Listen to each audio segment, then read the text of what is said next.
അൽഹംദുലില്ലാ. കഅബാലയത്തിൻ്റെ വളരെ പ്രധാനപ്പെട്ട ഒരു ഭാഗമാണ് ഹിജ്ർ ഇസ്മായിൽ, മീസാബ്, സ്വർണ്ണപ്പാത്തിയുടെ പിറകു വശം.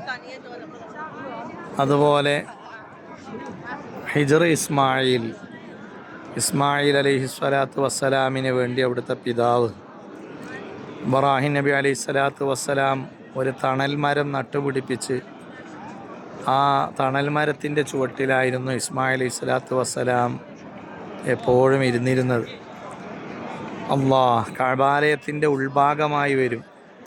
അബ്ദുൽ മുത്തലിബ് റളിയല്ലാഹു അൻഹുവിൻ്റെ കാലഘട്ടത്തിൽ കഅബാലയം ഒന്ന് പുതുക്കി പണിതപ്പോൾ ഉള്ള കാശുകൊണ്ട്, ഹലാലായ സമ്പത്ത് കൊണ്ട് അത് 4 മൂലകളായി തിരിച്ച് ഒരു ഭാഗം കഅബത്തിൻ്റെ ഭാഗം, ഉൾഭാഗം തന്നെ ഒരു